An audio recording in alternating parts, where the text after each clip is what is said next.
This is Book Public from Texas Public Radio. This is a pop-up book review of Home Reading Service, a novel by Fabio Morábito. It's translated by Curtis Bauer. Home Reading Service is the English language debut of Fabio Morábito. It's a fable about an unlikely literary awakening in Mexico.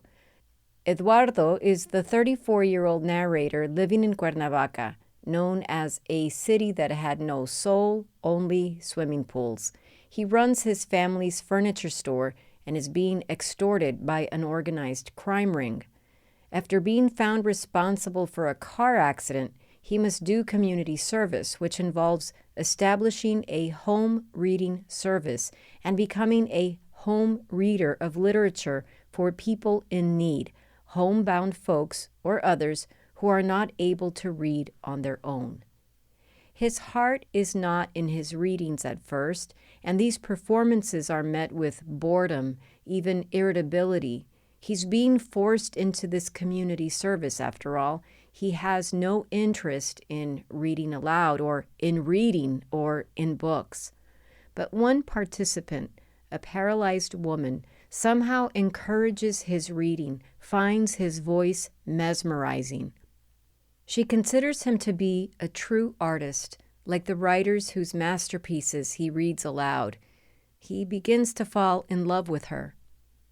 He becomes preoccupied by a sensual poem by a Mexican poet that his cancer-stricken father had copied out by hand and starts sharing it during his readings in the homes of his clients.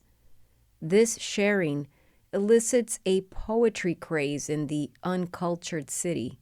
He's suspicious that his father must have had a mysterious romance with the poet or someone connected to her.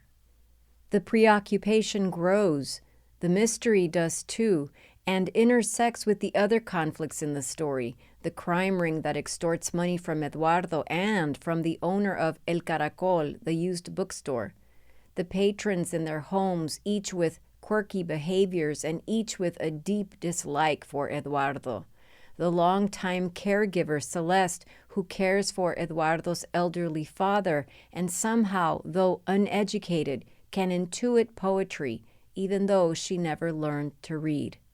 Eduardo's interior monologue becomes more layered.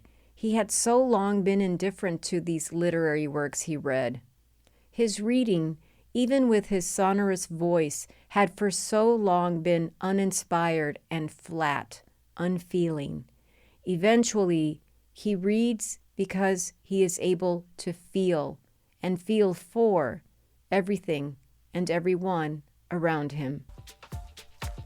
Fabio Morábito is the author of Home Reading Service. It's translated by Curtis Bauer and published by Other Press. This has been a pop-up book review from Book Public from Texas Public Radio. Jacob Rosati composed our theme music. Dan Katz is Texas Public Radio's news director. I'm Yvette Benavides.